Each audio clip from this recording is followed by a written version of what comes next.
زندگی کے بہت سارے اسباق میں سے ایک سبق یہ بھی سیکھا ہے میں نے کہ جب ہم اللہ پر چھوڑ دیتے ہیں معاملہ تو وہ رب ایسی ایسی جگہوں سے نوازتا ہے کہ انسان حیرت زدہ ہو کر سوچتا ہے، یا اللہ، میرے صبر کا اتنا اچھا پھل۔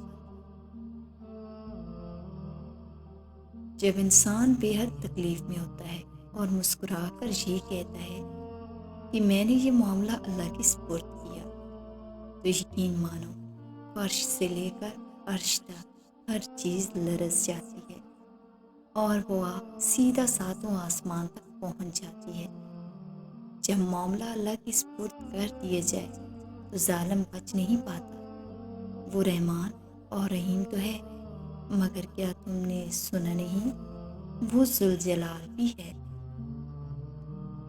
اللہ دل سے وہ لوگ بھی نکال دیتا ہے جن کو ہمیں لگتا ہے کہ ہم کبھی بھول نہیں پائیں گے۔ اللہ سے ہمیشہ اچھے گمان رکھا کریں۔ آپ انبیاء کرام کی زندگی کا مطالعہ کریں تو جانیں گے جن آزمائشوں سے انہیں گزارا گیا، ہماری تکالیف تو ان کے مقابلے میں کچھ بھی نہیں، وہ صابر تھے۔ دل کا بوجھ ہلکا کرنا چاہتے ہو تو صرف اپنے رب کی بارگاہ میں رویا کرو۔ یہ وہ جگہ ہے جہاں نہ ماضی کا طعنہ دیا جاتا ہے نہ مستقبل کا خوف دلایا جاتا ہے، بس رحم اور کرم کے پردوں سے گنہگاروں کو ڈھانپ لیا جاتا ہے۔ ایک سا وقت کبھی بھی نہیں رہ سکتا، دن بگڑتے ہیں، سنورتے ہیں، گزر جاتے ہیں۔ اس بات سے انکار نہیں، کبھی کبھی واقعی آزمائش بہت سخت ہوتی ہے، گرو تنگ ہوتا ہے اور دل مایوس ہو جاتا ہے، مگر یقین جانیے آپ کا رب اس طرح کے حالات میں آپ کے اور زیادہ قریب ہوتا ہے۔ اس کو علم ہوتا ہے کہ اس کے بندے کو ضرورت ہے اس کی، بس اپنے مسئلے اللہ کو بتا کر مطمئن رہنے کی عادت ڈالیں۔ اور پھر میں نے درد سے بھری راتوں میں اللہ کے سوا کسی کو اپنا ساتھی نہ پایا۔ رات کی خاموشی میں صرف ایک ہی آواز سنائی دیتی تھی، غم نہ کرو، میں تمہارے ساتھ ہوں۔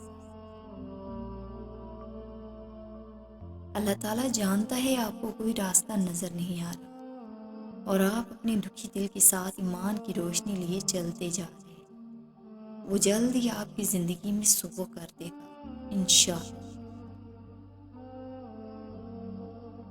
زندگی کے اکثر مقامات پر میں نے جانا کہ میرے ساتھ اللہ کے علاوہ اور کوئی نہیں، اور تب مجھے اندازہ ہوا کہ صرف اللہ کا ہونا کتنا بہتر ہے۔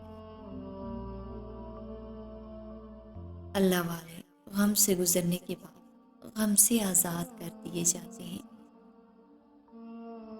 آپ کی مشکلات آسمان جتنی بڑی ہی کیوں نہ ہو، اگر یقین اللہ پاک پر ہے نا تو سنو، دنیا کی کوئی طاقت آپ کو گرا نہیں سکتی اور نہ ہی کوئی مشکل آپ کو ہرا سکتی ہے۔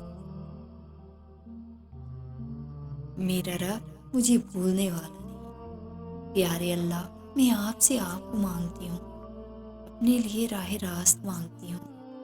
میرے گناہوں سے سیاہ دل کو اپنے نور کی روشنی سے نواز دے، مجھے اپنا بنا لے، میرا یہ غفلت میں ڈوبا دل بدل دے۔ تمہیں کوئی چھوڑ جائے تو رو دیتے ہو تم، جو نماز قرآن چھوڑ کر جیتے ہو اس کا کیا؟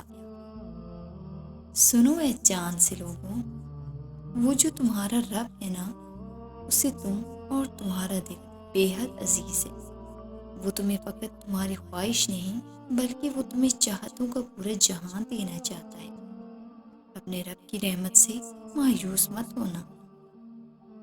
آنکھ کس کس زبان میں روئی یہ صرف رب جانتا ہے۔ قبولیت کا انداز مختلف ہے، بس اس کا وہ یا تو دل بدل دیتا ہے یا من پسند راہ کھول دیتا ہے۔ وہ معاف کر دیتا ہے، وہ تھام لیتا ہے، وہ تڑپتے دل سے نکلنے والی دعائیں واپس نہیں موڑتا۔ جب کوئی ٹوٹ کر تڑپ کے مجھے پکارتا ہے تو میں اس کی دعا قبول کرتا ہوں، اس کی تکلیف کو دور کر دیتا ہوں۔